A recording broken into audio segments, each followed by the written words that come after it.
Hi, this is the voice, Michael Chavello. You're listening to the Premium Oddscast, hosted by leading MMA odds maker Nick Kalikas, fight scientist and author of Fightnomics, Reed Kuhn, and MMA journalist Brian Heminger. The absolute best UFC betting info, hits, statistics, and analysis from the most respected authority in mixed martial arts betting, MMAoddsbreaker.com. Welcome to the Premium Oddscast, presented by 5 Dimes Sportsbook. I'm Brian Heminger, joined today by leading mixed martial arts oddsmaker Nick Kalikas to break down this Saturday's UFC 198 event, which takes place in Curitiba, Brazil. If you're unfamiliar with our format, myself and Nick will break down the fight card from top to bottom, providing extensive analysis and a pick for each fight after doing our film study for the event. Looking back at our last event, our premium plays for UFC Fight Night 87 went 2-0 to profit 4.05 units overall. We won our underdog play on Gunnar Nelson and a parlay of the Kowalkiewicz over 2.5 rounds total with Leon Edwards. We also won our free bet on Reza Madadi at plus 165 odds. Back to the present, UFC 198 features a 12-fight card in total and will be aired on UFC Fight Pass, Fox Sports 1, and pay-per-view this Saturday night. Let's dive right in. Now kicking off the preliminary card on Fight Pass is a featherweight contest between Renato Moicano, who is 9-0-1, taking on Zubaira Tukhugov, who is 18-3. Now, Nick, where did you open this fight, and how has the public shifted things so far? I opened Tukhugov minus 140, the comeback on Moicano, even money right now over at 5 Dimes. Our sponsor, Sportsbook, 5dimes.eu. Make sure you check those guys out. It is Tukhugov minus 175. Moicano is actually plus 155. So early action is coming in on the Russian Tukhugov, and some late action coming back in on Moicano as we speak. So a little bit of balanced action, but definitely more of the bettors out there like in Tukhugov. And I understand it somewhat because, I mean, the guy is definitely a talented fighter. Both these guys are talented fighters. They're young fighters as well. Tukhugov's 25, Moicano's 27. So both these guys will improve, and both these guys have a pretty decent amount of experience, and they're well-rounded skill sets. This should be a fireworks type of fight. I mean, they're both talented guys, and I expect a lot from both in the future as well. But getting into this fight, how they match up, I mean, again, Tukhugov is pretty well-rounded. He's got speed and power on the feet. He's got good takedown defense overall. His wrestling offensively is pretty good as well. Top control is decent. And his ground game is good, but that is actually one of his weakest spots, I think, as well. So even though he's not out of his element completely on the ground, Moicano definitely has a huge ground advantage over Tukhugov in this matchup. So Tukhugov to win this fight has to utilize his takedown defense, his speed, his footwork to basically outpoint Moicano to win this fight. Now, Moicano is a very talented prospect in his own right. He's well-rounded as well. He's more of a ground specialist, but on the feet, he's improving all the time, and he's definitely not an easy guy to adapt to because he's got a little bit of reach. He's got that length, and he knows how to use it. He's aggressive. He likes to push forward. He mixes things up well. He throws kicks well. So there's a lot to like about Moicano, even though he's a ground specialist on the feet as well. So anywhere the fight takes place, he's a difficult matchup for most people. His takedown defense overall is solid as well, and his offensive wrestling and control is good, and he does look for submissions. He's a finisher on the ground. So there's a lot of things to like about this fight, period. I think it's going to be a great way to kick off the card. By the way, this card is stacked from top to bottom. This is definitely one of the better cards the UFC has put together, so I'm looking forward to it.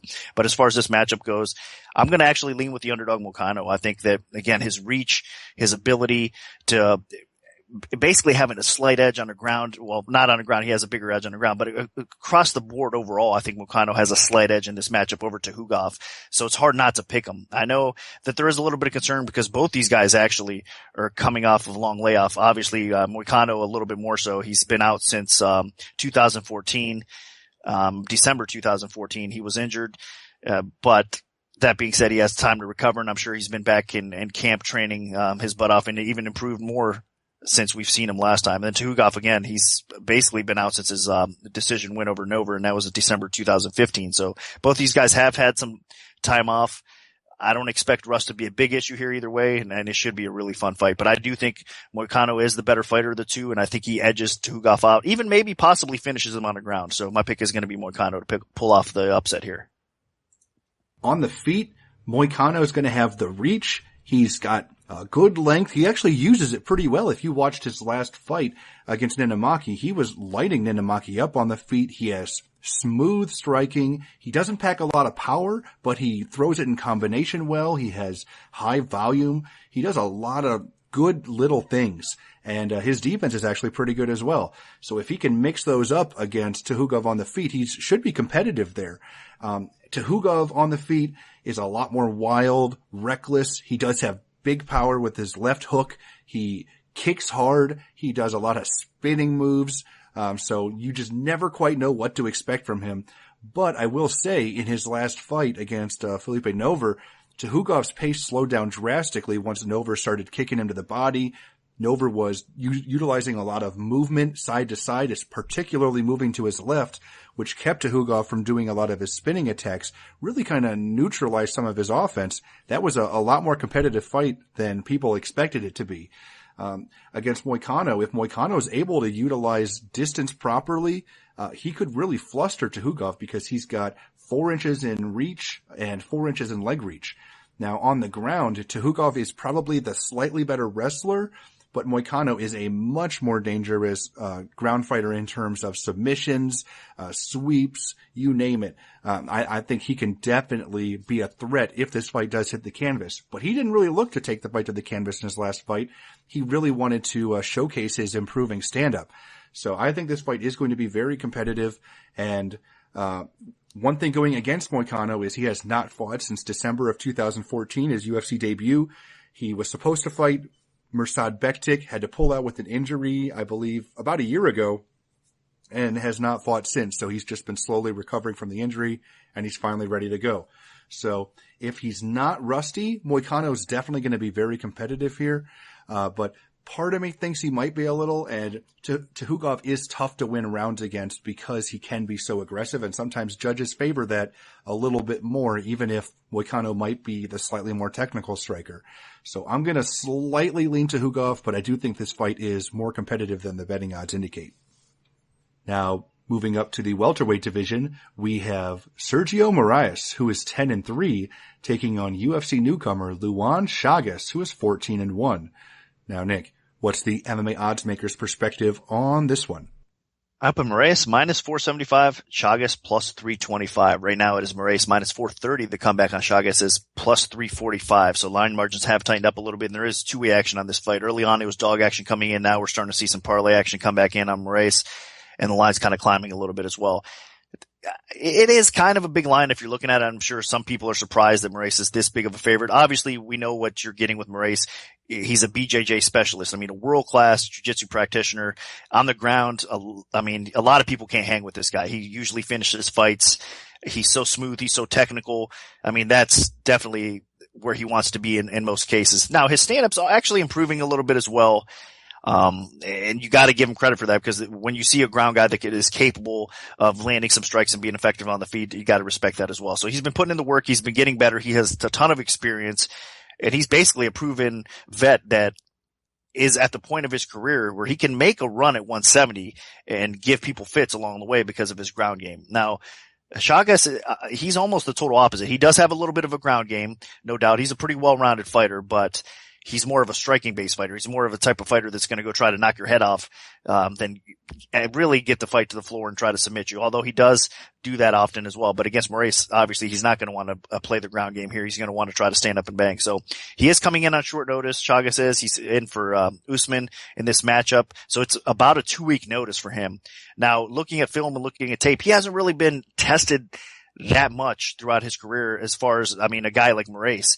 So there's a lot of question marks with his cardio. He does tend to slow down a little bit. His aggression, he's the type of fighter that tries to knock you out with every punch he throws. So that tends to slow him down a little bit as well. So there's so many question marks along the way that if Chagas doesn't get the knockout over Moraes, I think he's probably going to get submitted. He's probably going to lose. Even if it does somehow hit the scorecards, he's not going to win there either. So this is a difficult fight. He almost has a puncher's chance, and that's basically it in this matchup here.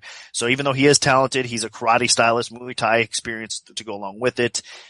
And he has a little bit of a ground game. There's just too many question marks for him here. And if, again, he doesn't knock Moraes out, he's not going to win this fight. So that's why you're seeing Moraes is such a big favorite. And I am going to pick him to win as well, because, like I said, if Chagas doesn't get him out of there, he's going to lose. So I do expect Moraes to probably submit Chagas along the way. So he's going to be my pick. Chagas is actually a pretty decent fighter, and he has the skill set to be a type of guy that can pick up some wins inside the octagon. I just think this is not a very good matchup for him. The main problem is Chagas is very dependent on his wrestling and his submissions during fights to pick up victories. On the feet, for the most part, he likes to use his stand-up to set up takedowns by being wildly aggressive on the feet with lunging hooks to close the distance and then look for a double leg. That's not going to work against Sergio Moraes. If he tries to do that, Moraes is going to flip him over and choke him out easily. Moraes is just too world-class with his Brazilian Jiu-Jitsu for Chagas to hang with him on the ground. It's just not going to happen. Now, on the feet, Chagas actually is the better striker in terms of power, in terms of technique, although his boxing has a long ways to go. Again, he uses that boxing basically to get inside. His kicks are actually pretty solid, and if he's able to just sit back and use his kicks at distance, he could win this fight. He could outpoint Moraes. He could even potentially knock him out. But that's not the type of fighter that he is. It's going to be very difficult for him to completely change his style to go in here and get a UFC win. And I don't think he has the ability to do that yet. He trains at a small gym that has not put any fighters in the UFC yet. He's the first one. He has not fought the best competition on the way, even though he is 14-1. His best opponent was his most recent one. So he really has not been tested that much. And my other issue with Chagas is the way that he is so aggressive. He leaves himself open to really easy takedowns. Now, Sergio Moraes, he does not have very good offensive wrestling. I think there is still something wrong with his knees after repeated injuries there. He is not able to do very good takedowns. He just kind of has old man takedowns where he bends over at the hips. But even with his bad takedowns, he should be able to get Chagas on his back if he wants to.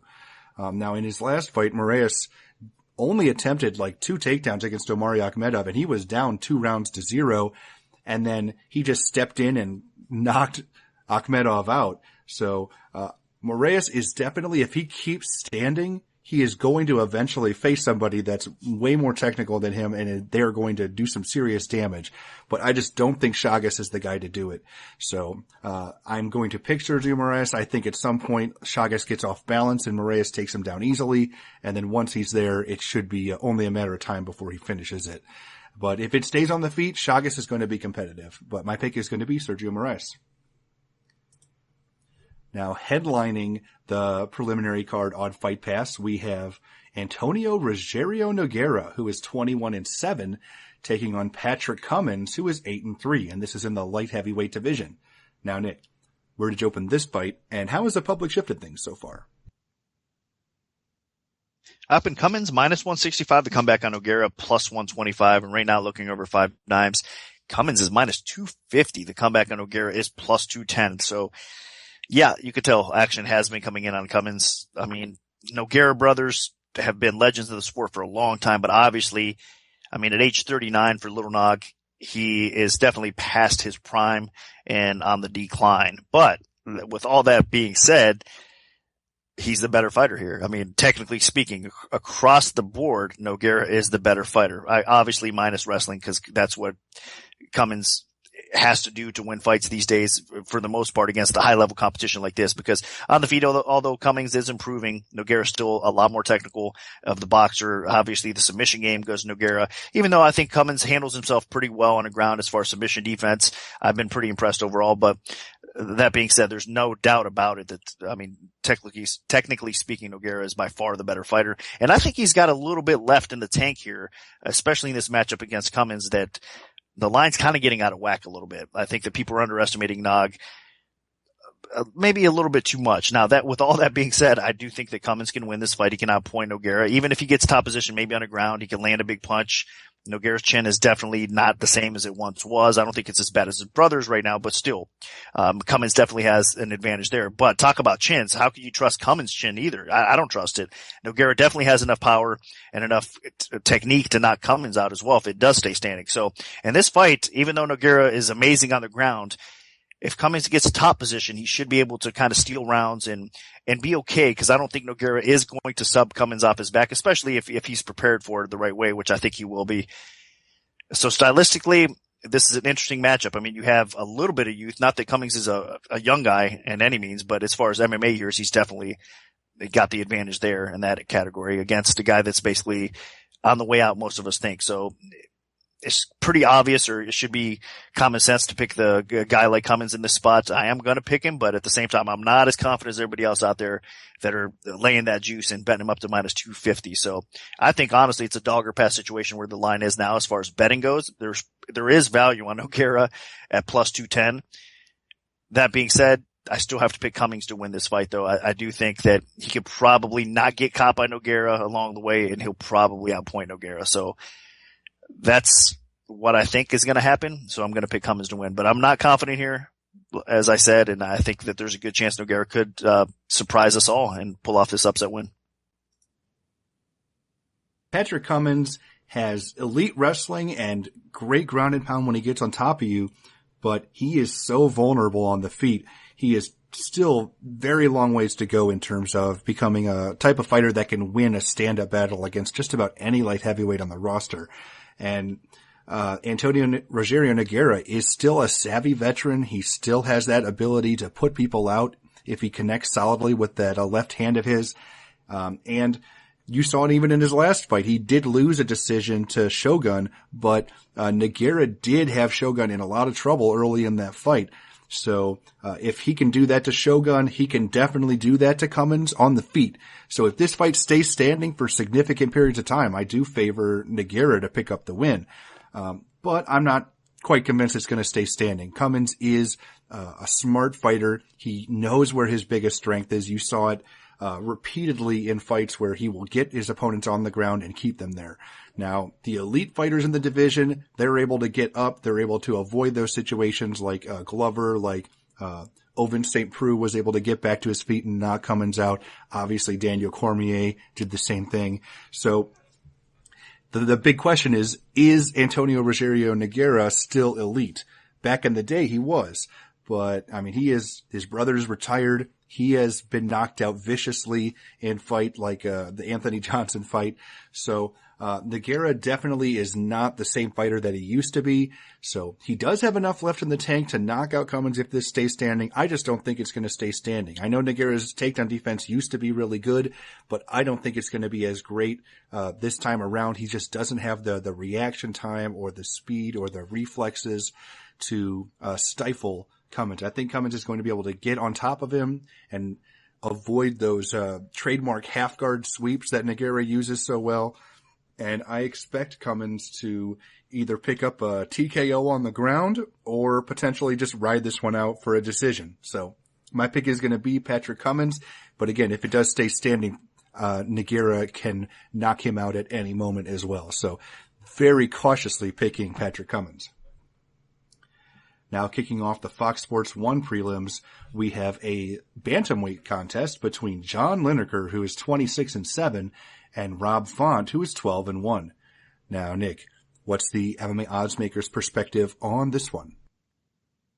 Up in Lineker minus 150, the comeback on Font plus 110, and there has been some action coming in on this fight as well. Lineker is minus 190, the comeback on Font is now plus 165. So most people betting on Lineker in this spot here.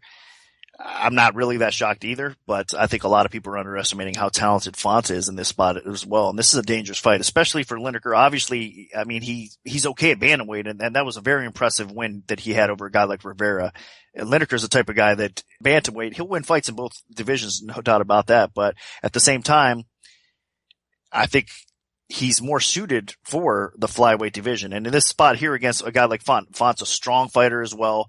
He's got more reach than Lineker does. So stylistically, how they match up, I mean, it's not going to be an easy fight for Lineker here against a guy just with the Font's physical size, to be honest with you. And then add on top of that, Font actually has really good skill. He's a talented fighter. So tough matchup. I don't necessarily agree with the early action coming in on Lineker. There is some action coming back in on Font now because Lineker, I believe, was up over 200 and now is dropping down a little bit more. And I expect this to probably drop a little bit more than it is now as well before fight time. With all that being said, how they match up, I mean, both these guys like to knock people out, so it should be a fun fight. A lot of people are going to be excited about this fight of the night type of category, candidate. Now, of course, Lineker loves to get in wars, and that's one thing that bothers me though, because if you look, he was effective against Rivera, but man, that defense of Lineker, is definitely a concern. I mean, you're laying that kind of juice. He has a tough chin. I mean, he's definitely proven that. The guy's a warrior. He has kind of no quit in him. I mean, originally when he made his UFC debut a long time ago, I think that he's addressed some of those issues, and I was a little bit more concerned with Lineker at that time because he did end up gassing and that crazy war he had, and then of course got finished. But after that, Lineker went on a crazy run, and he's looked great. He's looked a lot better, although he does tend to slow down as fights go. So that cardio still is an issue, but he's addressed a little bit. His cardio is better than it once was early in his career, and he's got a crazy amount of knockout power. He's got good wrestling. Lineker's a pretty well-rounded fighter, but he goes for the kill. He goes to knock you out. And it's not going to be easy with Font, because Font, again, is going to have the range. He's going to be a little bit taller, a little bit longer. His movement's pretty solid on the feet as well. He's a very accurate, precise striker with a ton of power to go along with it. He's got a pretty good chin. I think he's got good enough takedown defense where he can keep this upright. And in fact, out of the two, I think Font actually is the better wrestler of the two as well. So I don't think either one of these guys is going to want to shoot too much. I mean, it's going to be probably a slugfest, which they both want here in this spot. But I think defensively, Font is the better of the two. And I think as far as pure power goes, of course, Lineker is a monster. Like I said, he can knock out most. But I think Font can hang in there with him as far as pure punching power goes. So this is going to be a fight that could realistically end either way as soon as one of these guys lands clean. But I'm going to lean with Font a little bit more. I think, again, people are underestimating him. I think that reach is going to help him. I think that Lineker is going to kind of bite off more than he could chew against a guy like Font in this spot. And I think Font's going to probably be the first person to knock Lineker out. I know that's kind of stepping out on a limb a little bit, but Lineker cannot afford to have the defense he had against Rivera. Rivera hits really hard. I understand that. And again, that chin did hold up, but how long can he get away with that kind of defense? I don't think he's going to against Font. So Font, I think, can outpoint Lineker on the scorecards, and I think he can honestly possibly land and knock him out. He's got that kind of knockout power as well. So I'm going to pick Font to pull off the upset win and go against the grain here. Lineker was absolutely devastating in the flyweight division. I mean, he has so much power, and it did translate when he moved up to bantamweight with his fight against Francisco Rivera.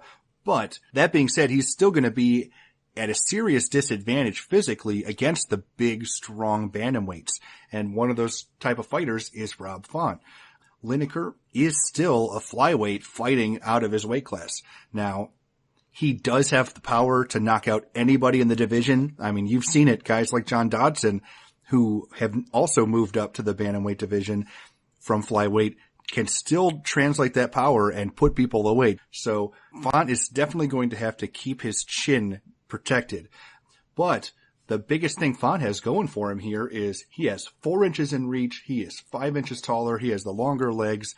If he's able to utilize distance properly, and if he can find his range in this fight, then I think that he's going to be in a great position to just connect without getting hit back.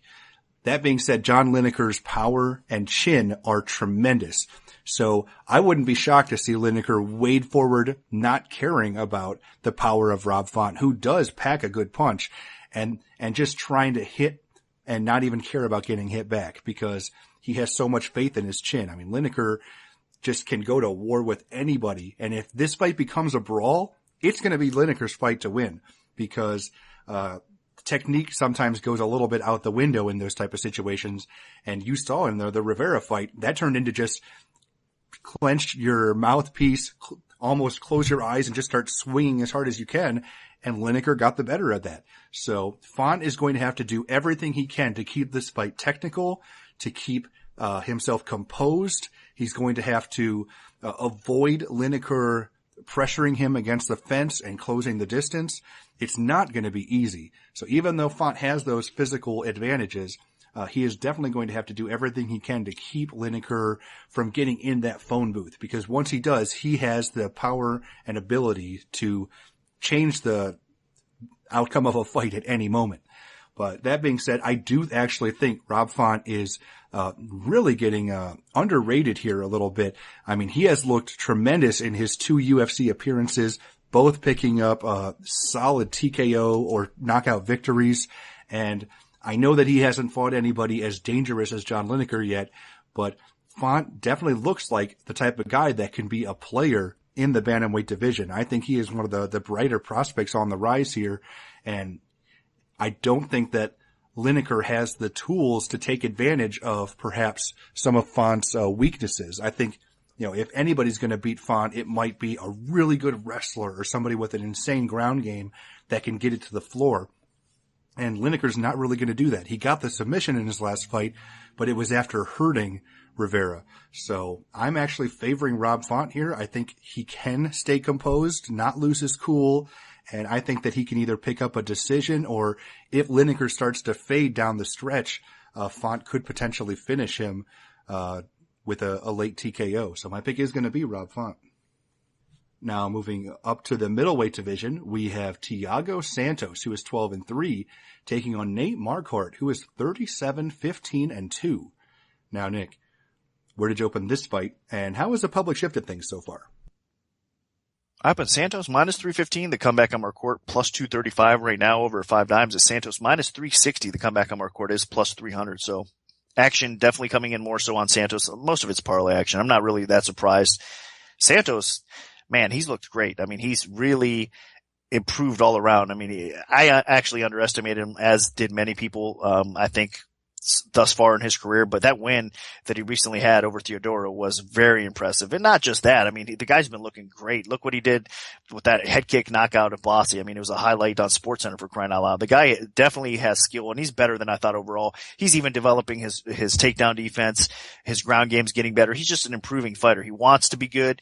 He's getting to the point where he's so dangerous with his length and his power and his versatility on the feet that he's a tough matchup for a lot of guys. So it's not really a fluke. Now, do I trust him 100% yet? There's still some question marks about him, for sure. I mean, I think that chin could be a little bit suspect. I think his submission defense is a little suspect as well.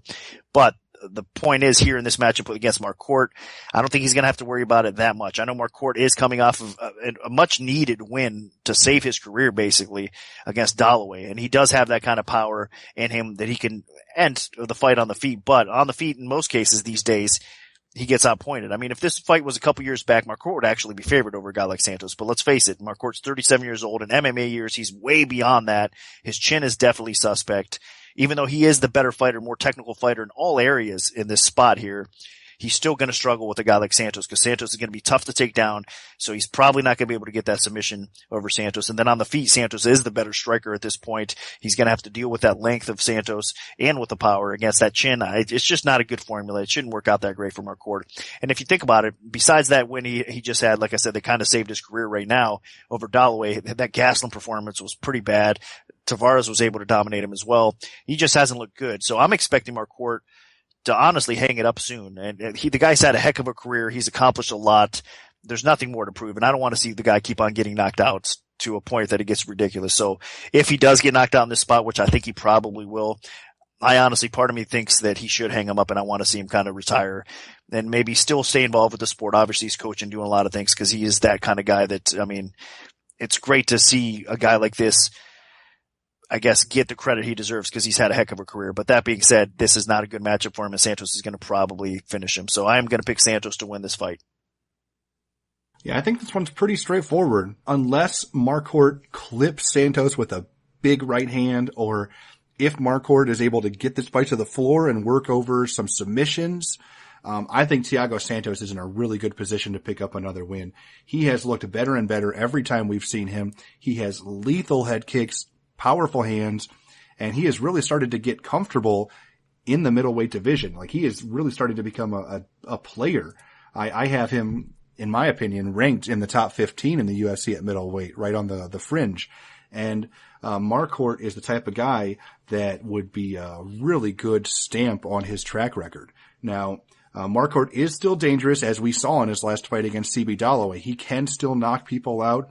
He does have that finishing ability. But that being said, he's been in there against some tough guys, and they have really done a number on him over the years. His chin is not even close to what it used to be. His drop to welterweight ended up being a bit of a nightmare, other than that one big win over Tyron Woodley. But his losses, Brad Tavares, Kelvin Gastelum, and then the brutal knockouts against Jake Ellenberger and Hector Lombard, just not good at all. So I do think that, as Nick mentioned, Marquardt is a bit on his last legs, and while he is still dangerous, I think Thiago Santos is much more dangerous, as we saw. He ended Elias Theodoro's undefeated streak, and he looked tremendous in that fight, as well as those big first-round knockouts over guys like Andy Enns and Steve Boss and Ronnie Marquez. I mean, the guy definitely has excellent striking ability, and if he is able to get a little space to land something heavy, whether it's to the body or to the head, I think Nate Marquardt's going to be in big, big trouble. So I'm going to side with the younger, more fluid, quicker, more explosive striker fighting in his backyard in Thiago Santos. So my pick is going to be Santos. Now moving on, we have a lightweight contest between Francisco Trinaldo, who is 19-4, and Yancy Medeiros, who is 12-3. Now, Nick, where did you open this fight, and how has the public shifted things so far? I opened Trinaldo -175 to come back on Medeiros, +135 right now, looking over at 5 dimes. It is actually Trinaldo -225 to come back on Medeiros is +185. So I did think originally it was a fair spot. I understand that Trinaldo's gaining a lot more respect recently, and he deserves it, man. I'll tell you what, talk about some improvements throughout his career. Trinaldo has put the work in. He's getting his cardio up to par. He had some really quality wins recently as well. And it's good to see because, man, the guy is ultra talented. I mean, the guy has solid wrestling. He's got tremendous ability on the feet with knockout power to go along with it. He's got a good ground game. I mean, the guy's just a beast overall, and it's good to see him finally, even at age 37, hitting his stride and really pull off some very impressive wins. I mean, if you look at it, he's beaten Pearson, he's beaten Laprice, he beat Park, all guys that have went on impressive runs in the UFC, and those are just his last 3 wins. So, I mean, that tells you what kind of improvements Trinaldo made. He was supposed to lose those fights, obviously. So, Trinaldo has pulled off some upsets recently. Now, this time he's coming in as a favorite, obviously over a guy like Medeiros.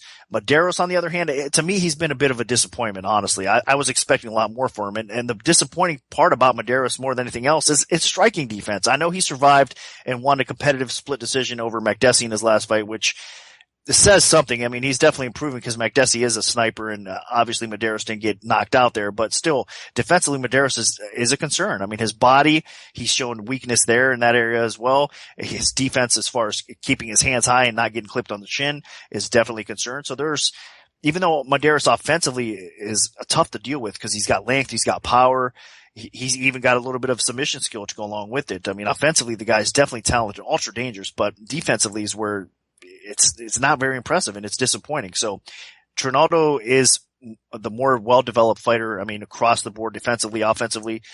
And I think he is the better of the 2 fighters at this point as well. I think his wrestling is even better, but he's going to struggle taking Medeiros down in this spot. Medeiros has good enough takedown defense where he should be able to maintain it upright. And with that length on the feet and offensive skill that he does have, I mean, Trinaldo has to be careful in this spot because Medeiros, it wouldn't shock me at all if Medeiros does clip him along the way and possibly put him out. But overall, I still lean towards Trinaldo. I understand the action that's coming in. Now it's getting to the point though out there that if you guys think Trinaldo wins and you find value at 225, be careful. I don't think there is any value where it's at now. Maybe originally, obviously opened a little bit too low. You could find value there, but it's not really a great idea to bet. I think, or lay over 2-1 against a guy like Medeiros, especially in this matchup, especially with Trinaldo. He's not getting any younger, even though he's looked great recently as well. So I do think Trinaldo should get the win here. I think he's got several advantages. I wouldn't even be surprised if he goes to the body. I mean, Trinaldo has some thunderous kicks that he can throw powerful to the body and have some effective damage against a guy like Medeiros. I think he is probably going to utilize those along the way because he's no dummy. He's going to realize that that's a weakness of Medeiros.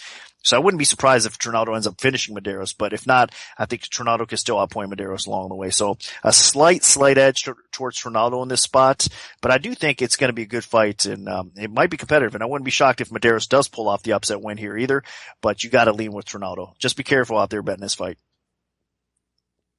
This is definitely an intriguing matchup, mainly because Medeiros has a long reach in the lightweight division, 75 inches, so he's going to have 5 inches in reach on Trinaldo, and he is the more reckless and aggressive type of striker compared to Trinaldo, but Trinaldo is very technical, composed. You saw that in his win over Ross Pearson. Pearson just could not break through his defense very well, and Trinaldo was just able to outpoint him over the course of 3 rounds. Trinaldo does have fight-ending power, but he really, for the most part, sticks to scoring points and just gradually kind of like a tide, just passing over his opponent and smothering them a little bit with stifling striking on the feet. And you definitely can see him put people away like Chad Laprise. So at any moment he can end a fight. But for the most part, he does just really overwhelm people a little bit and gradually win a decision. Medeiros, as Nick mentioned, his defense is his biggest flaw. He is wide open to the body, and his head, he leaves it very exposed, especially when he does a lot of his spinning or crazy kicking attacks. So that is definitely something we're going to have to keep an eye on here. Medeiros does have a very aggressive ground game as well, but again, he leaves himself exposed there and can be put out on the ground. I don't think it'll be a huge issue here because Trinaldo is a lot more compact. He's tough to get down, and for the most part, he can get top position if he really wants to on the canvas. So I think this fight stays on the feet. Medeiros will be dangerous with his kicking game from distance and if he can establish a good jab. But for the most part, Medeiros doesn't like to sit back and just utilize a reach advantage. He likes to get into the phone booth and make it a little uglier. So I think that's actually where Trinaldo will shine because he can counter-strike effectively. He does have that power, and Medeiros' defense is just not as good. And you're going to see Trinaldo kind of teeing off at times due to some of these openings that he's going to find.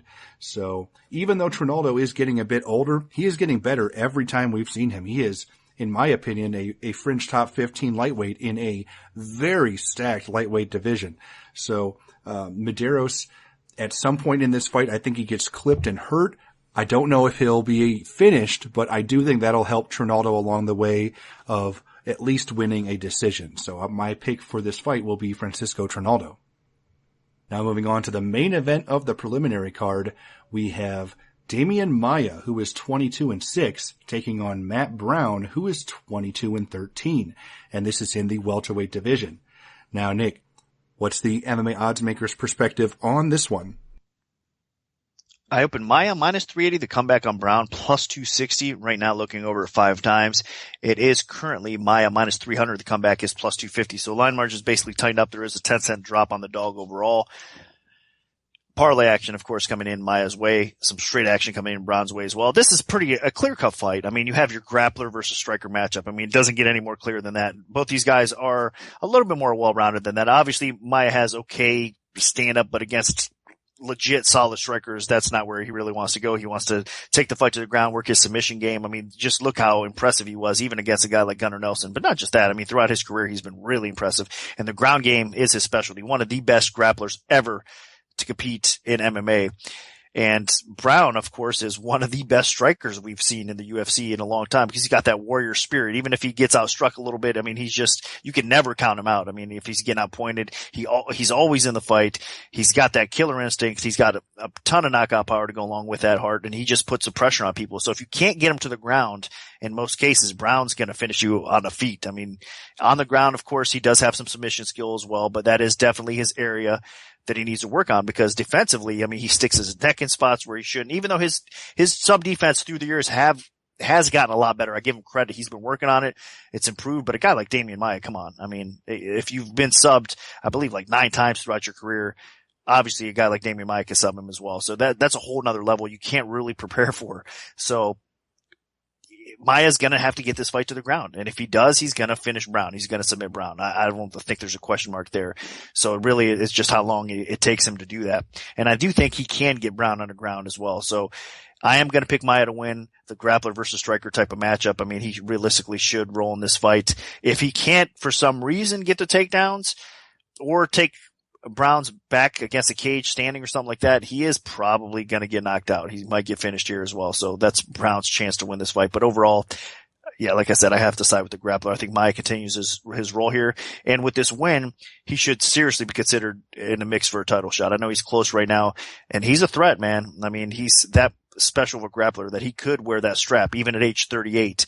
How impressive is that? So I am picking Maia to beat Brown in this matchup here. If this fight stays standing, it could go as quickly as Maia Marquardt at middleweight did.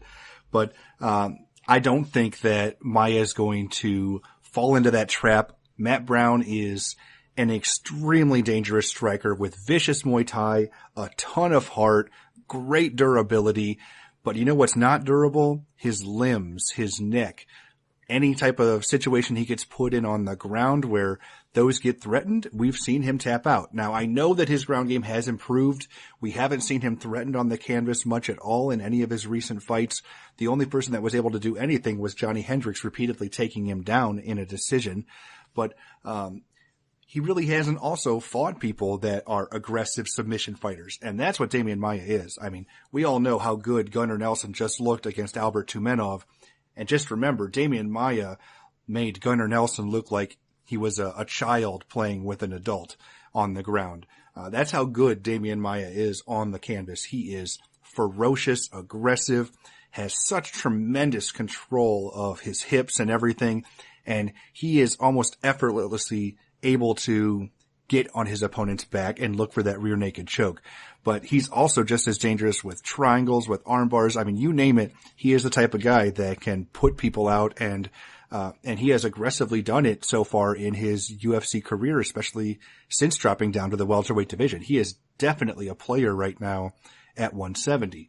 Now, Matt Brown was on a tremendous run, and he has been competitive against a lot of great fighters. I mean, his war against Robbie Lawler was awesome. Great 5-round battle. But I think in this fight, he's just outmatched because of the stylistic matchup.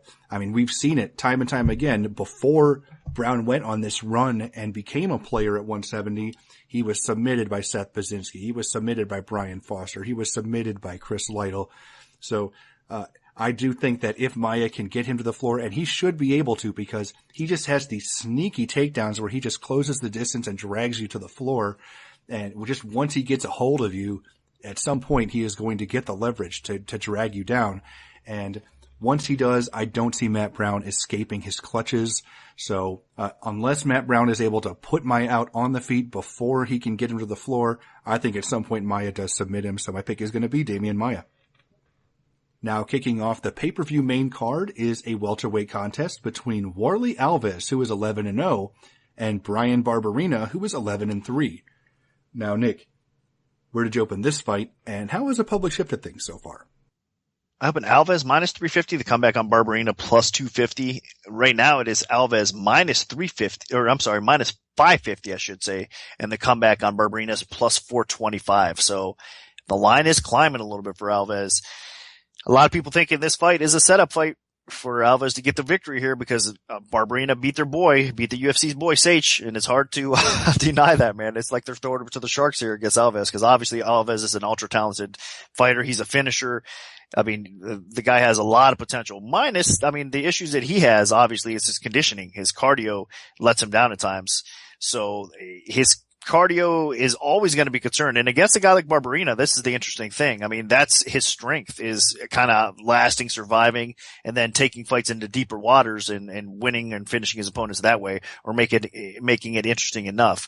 But early on, there's no doubt Alves is the front runner here. He's a devastating finisher. On the feet, he can knock you out.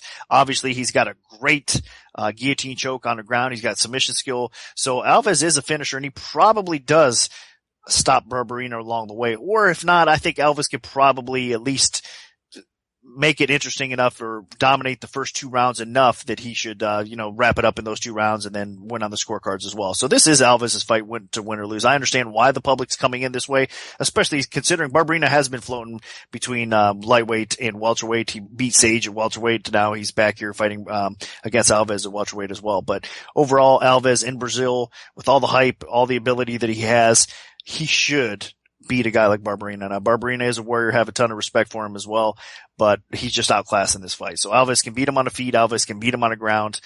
It's his fight to win or lose. If his cardio and conditioning is awful, he might lose this fight, but in most cases it won't be for this matchup. I think that he should be good to go here. So I'm going to pick Alves to win. Now, as far as the betting window goes, man, at 550, almost 600 now, the value is completely gone if there was any, for sure at this spot. So be careful again in this, if this fight is one that you want to bet on. Like I said, I think the value's all gone there. So those that came in early on and scooped up some of that, good take, I guess, at this point. Just have to see how it all plays out, but I would stay away from it from this point on. So my pick is going to be Alves to beat Barberena, probably by finish along the way. Yeah, the best thing Brian Barberena has going for him is the fact that he's durable, he's tough, he can hang in there against guys that are more technically sound than him, and then if he can weather those storms, then he is very dangerous. I just don't think he's going to be able to weather the storm from Warley Alves. Now, he was able to do it against Sage Northcutt. He actually showcased a lot of toughness in that UFC debut against Joe Ellenberger before picking up a late stoppage. But I do think when he faces more technical guys, he's going to get beat up a little bit. What's surprising to me is that he stayed at welterweight. I thought that last fight against Sage, where they had both previously been lightweights, that was just kind of a one-time off thing. But he's sticking around in the division.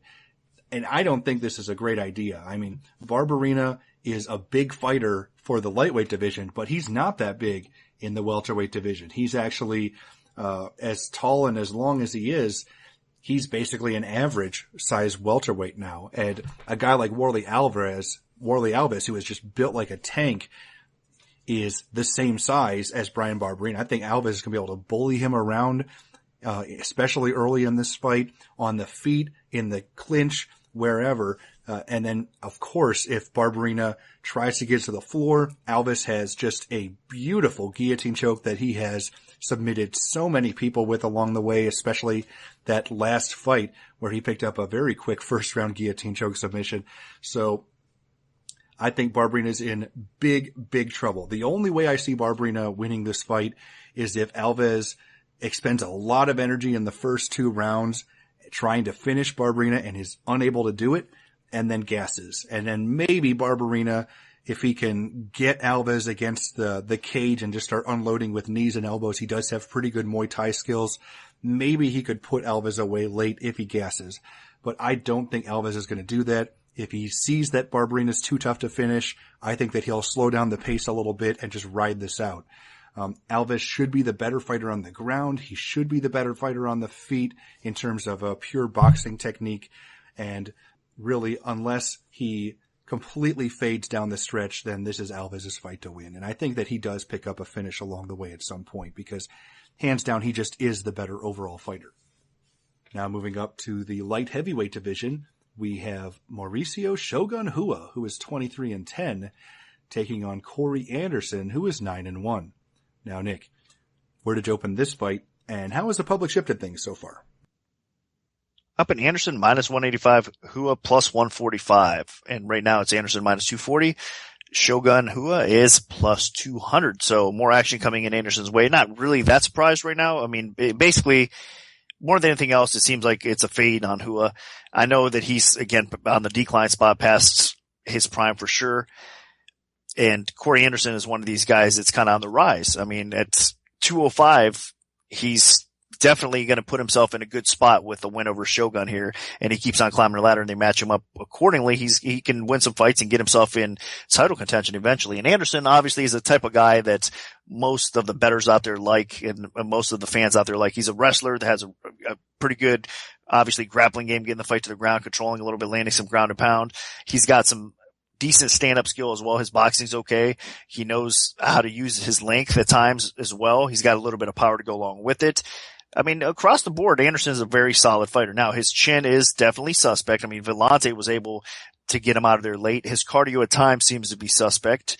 So there's some question marks around Anderson. I think that maybe he's probably getting a little bit too much respect right now over a guy like Shogun Rua, because Shogun is still a difficult out, especially in this matchup, because his wrestling's improved throughout the years, offensively especially. I mean, if you watch this guy, he's taking down some pretty decent fighters these days. I mean, some decent wrestlers. So Shogun offensively is getting the job done in that department. He's been putting in the work and it's showed. Now, of course, he can still be put on his back though.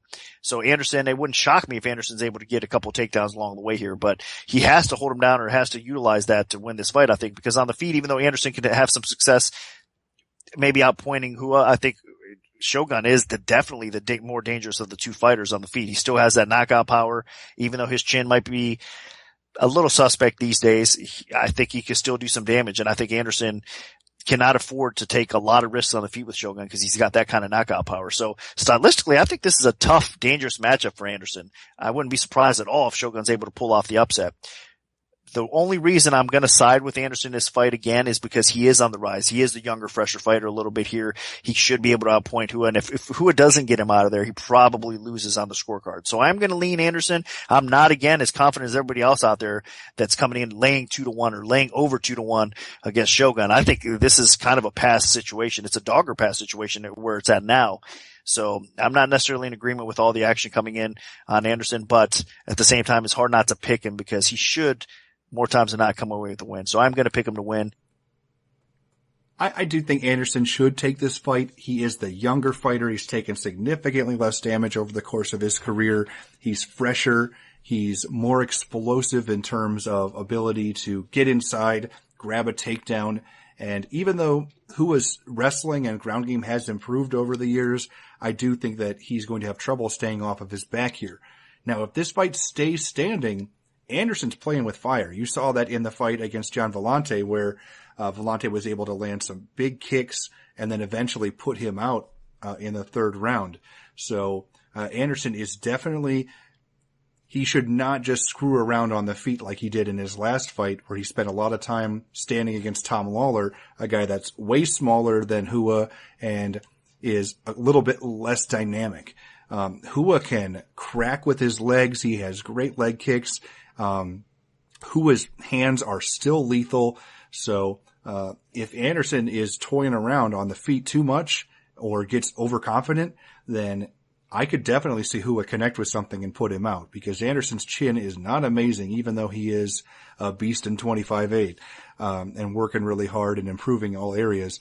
I don't think he can take a good shot. So, he's going to have to be a little more cautious on the feet than he has been lately. Now, on the ground, Hua does have a dangerous half guard. He goes for heel hooks and stuff, but that really just opens him up to ground and pound. So I think Anderson should be in great position if he can get this fight to the floor and keep it there. He could even potentially finish Hua because obviously Shogun's chin is not even close to what it used to be either. He does not have that same explosiveness he used to have after all those knee injuries and surgeries and problems he's dealt with along the way throughout his mixed martial arts career. So I do think that Corey Anderson can win this fight. I think he probably will win this fight as long as he doesn't get caught at some point on the feet. So my pick is going to be Corey Anderson. He's just going to have to be careful about playing with fire in the stand-up. Now dropping down to a 140-pound catchweight fight, we have the debut of Chris Cyborg, who is 15-1 with 1 no contests, taking on Leslie Smith, who is 8-6-1. Now, Nick, what's the MMA oddsmaker's perspective on this one? I put Cyborg minus 1,200 to come back on Smith plus 600. Right now, it's Cyborg minus 1,700 to come back on Smith is plus 1,100. Now, there's lines all over the place for this fight. There's actually a line lower than my opener, if I'm not mistaken out there. Maybe, I think I saw earlier today at a spot like Pinnacle or something like that, like minus 1,100 for Cyborg. Then, of course, other sports books out there, reputable sports books such as Bookmaker and DSI, they have a little bit of a different number as well, minus about 1,400 or so. So Dimes at 1,700, there's 1,100s out there, there's 1,400s out there, there's 1,800s out there. It's just all over the place. And like I said, I opened at minus 1,200. So there has been some crazy action coming into this fight. And originally it actually dropped below my opener. Now we're starting to see the action come back on Cyborg. People did parlay her as well. People bet her straight. I mean, they just, most people think that this is an easy fight for Cyborg, as Leslie Smith should be not really much of a challenge, especially considering a lot of people before Rousey had her loss to Holly Holm, a lot of people thought if anybody would dethrone Ronda Rousey, it'd be a girl like Cyborg. I mean, obviously she's the type of striker that's devastating. She has a ton of knockout power. She's got good takedown defense. I mean, in the history of women's MMA, she is definitely the most feared striker in the sport. So she does have that kind of special knockout power, her aggression, her accuracy, everything. I mean, it is true. I mean, she's really delivered in most cases. Now, Smith is a tough girl. I mean, she's definitely talented in her own right. She wanted to take this fight. She's confident. She thinks she could beat Cyborg. If she's able to somehow get this fight to the ground, I do believe that she's going to have a little bit of an advantage and she could possibly win this fight. But Smith, even though she has a grappling background, she doesn't really utilize it. She's more of a striker in her own right as well. And she utilizes that grappling game, or doesn't utilize that grappling game enough. And in this fight, I think she should try to get Cyborg to the ground. But if she's not able to get her to the ground, which she probably won't be, it's going to be a tough night for her. Because even though Smith puts pressure, she comes forward, her striking is decent, she has a little bit of power of her own right, she's not going to want to get in a slugfest against Cyborg. I mean, Smith is hittable on the feet, and she's not going to be able to sustain the punishment she took. And then if you think about it, I mean, Jessica Eye was able to bust open Smith's ear. I wouldn't be surprised if something crazy like that happens again either in this spot because Cyborg hits so hard. So not a good matchup really for Smith, but where the line's getting at, I mean, 1,800, 2,000s out there, that is a little bit too much disrespect. I think Smith is better than that, especially considering that Cyborg has a little bit of pressure on her. I mean, finally coming into the UFC, making her debut, which everybody's been trying to get Cyborg into the UFC for a long time now. So she has that hometown crowd behind her, but there is some pressure here as well. So where it's at now, obviously there's no value, I think, either way here. It is more of a dog or pass situation, but are you really going to put the bet on Smith out there? It's kind of tough to do. So I am going to pick Cyborg to probably finish Smith as she does most opponents here, and it's not a really big shocker. So Cyborg is my pick. Yeah, I'm not going to waste a lot of time on this one. Cyborg Justino is so dangerous. She has so much power. She has a good chin. She is extremely aggressive. And really the only people that have ever had any success against her were Gina Carano, and she still got put away in the first round. And in Cyborg's kickboxing match, where she ended up losing in lion fights a while back. Leslie Smith is not a professional kickboxer, one of the best strikers in the world. I don't expect Leslie Smith to have a lot of success here. She's game. She's tough as nails. She throws a high volume of strikes, but Leslie Smith does not have the power to scare Cyborg. I think Cyborg's just going to walk right through those strikes and then just start pummeling Smith. She has just ferocious power, like just otherworldly power that can really do some insane damage. The only thing that is even a concern for me in this fight is the fact that it's taking place at 140 pounds because Cyborg is so incredibly big and strong, and this is the lowest she has ever cut down to for a fight. So maybe that saps something out of her, but I don't think it's going to be nearly enough because, I mean, Leslie Smith can fight at 125 if she really diets down. She's done it before in Invicta. And Cyborg, I mean, she is going to have to kill herself to get to 140. And as long as she handles the weight cut fine, then I expect Cyborg to just open up a can on Leslie Smith. And at some point put this fight out probably in the first round. So my pick is going to be Chris Cyborg. Now moving up to the middleweight division, we have Jacare Souza, who is 22-4, taking on Vitor Belfort, who is 25-11. Now, Nick, where did you open this fight, and how has the public shifted things so far? Up in Jacare Souza, minus 350. The comeback on Vitor Belfort, plus 250. Right now, looking over at 5 dimes, it's minus 300 for Souza. The comeback on Belfort is plus 250. So dog stayed the same. Line margins just tightened up a little bit here as well. There is two-way action coming in on this fight. Of course there is, because you know what? Obviously the popular pick would be Jacare Souza in this fight. It's a no-brainer.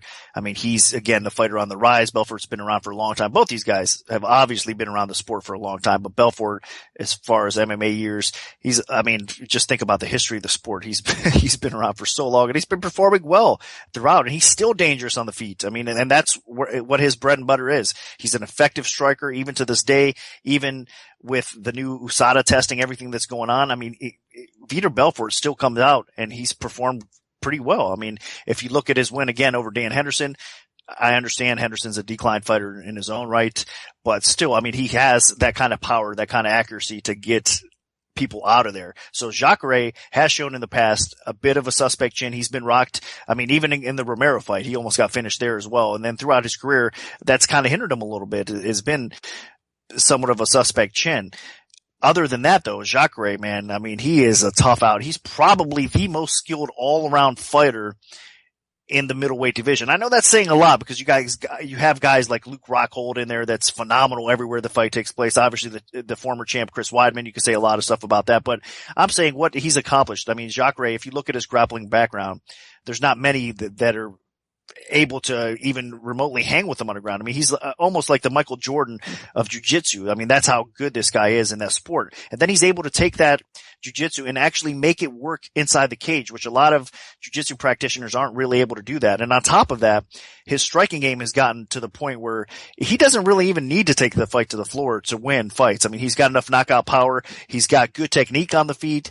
I mean, he looks like a striker when he's out there, you know, standing and striking with people. So that's impressive. And then on top of that, his wrestling is really good. A lot of times you look at grapplers, pure grappling based fighters, and you think, okay, he has the jiu-jitsu advantage, but can he get the fight to the ground? His wrestling's not really there. Well, Jacare, you really can't say that about either. So across the board, Jacare is one of the best technical fighters in the sport. And I mean, especially in the middleweight division here. So Belfort definitely has his work cut out for him here, but if he could keep the fight upright, he's obviously has a chance because with his knockout power, he can put Jacare away. I wouldn't be shocked at all if he lands on the feet, if he's able to get enough time to work his stand-up game here. But unfortunately for him, I don't think it's going to happen. I think Jacare can also, by the way, maybe land clean and knock Belfort out. So I wouldn't count that out either if it does maintain upright on the feet, but it's a lot more dangerous for him. I think Jacare needs to get this fight to the ground. He should be able to get this fight to the ground. And once he's on the ground, even though Belfort is a BJJ black belt and he's very skilled on the ground as well, not on that level at all. So I think Souza is capable of submitting Belfort on the ground, maybe even getting a dominant position and just grounding and pounding him out as well. So it's Jacare's fight to win or lose. If he doesn't get caught on the feet, he's going to win this fight. He'll win it on the scorecards if it does go that long. If not, he'll probably finish Belfort. So I do lean Jacare Souza to win this fight. Yeah, Jacare is definitely the more well-rounded of the two fighters here, and he's the more durable, although he did get rocked in his last fight against Yoel Romero. Even then, he ended up losing that decision. He shouldn't have. He won the last 2 rounds, in my opinion. Now, Vitor, you're not quite sure what to expect with him. I mean, he is still the same explosive, very dangerous striker. He has lethal kicks, extremely fast hands, good boxing. But Vitor is not very durable on the feet, and he can be susceptible on the ground to superior ground fighters like Jacare, who is one of the most dangerous on the canvas in the UFC. So, where Jacare has his biggest advantage in this fight is definitely if he can explode forward and put Vitor on his back. Even though Vitor does have a good ground game, Jacare's is just light years better. On the feet, Vitor is the more dynamic striker. He's able to mix things up a little bit better, but Jacare is a bit more durable, and he packs some serious power as well. And his striking is improving. I mean, he, just blistered Derek Brunson back in Strikeforce. You saw him hurt Mousasi on the feet, which ended up setting up the finish of the fight on the ground down the line. You saw him destroy Chris Camozzi. You saw him win against Francis Carmont, Okami, just all these guys. He was on a tremendous run before that surprise decision loss, split decision loss to Yoel Romero. So I do think that Souza is the better fighter here between these two, but if he only keeps this fight standing, he is giving Vitor a very good chance to clip him along the way, because really that's the only place that Vitor is going to have a good chance, especially if he keeps it at distance and Vitor is able to really work his kicking game. Now, Jacare, if it's just a boxing match in the phone booth, I think Jacare can connect with something solid and drop Vitor. But I mean, again, he's playing with fire a little bit with Vitor being so dangerous and dynamic standing.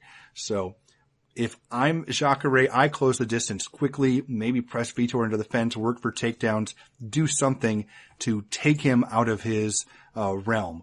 So, but I do think that overall, Jacare is the better pure fighter, and if he does mix up this fight and turn it into a true mixed martial arts fight, then he's going to win. But if he keeps it standing, it's going to be very competitive. But that being said, I am siding with Jacare Souza here.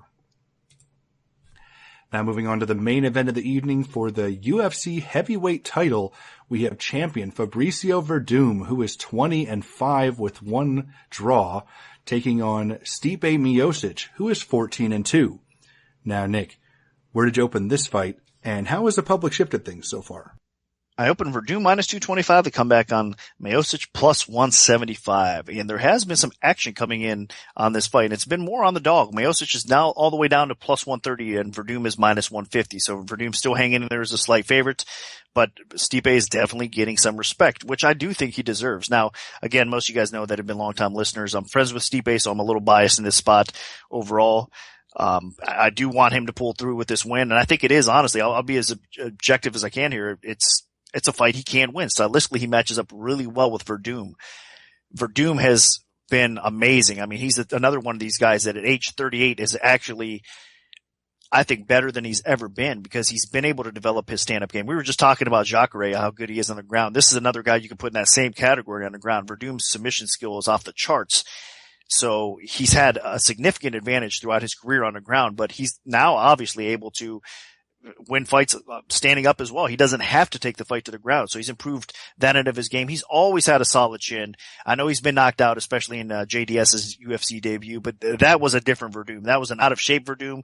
I do give him a pass for that fight because normally Werdum could take the punishment on the feet. He's just a tough out period. I mean, he's a hard guy to get rid of. So I'm impressed with what Verdum's been able to accomplish. I mean, thus far, especially late in his career. I mean, he's had the hunger to become champion and he deserves it. I mean, that performance against Cain Velasquez was impressive to say the least. And then before that, I mean, beating a guy like Hunt, even though Hunt had some success early on against him, that's still impressive. And then what really turned the corner for most of us with a guy like Werdum is his win over Travis Brown. I mean, a lot of people thought Brown had a decent advantage at that time leading up to it on the feet.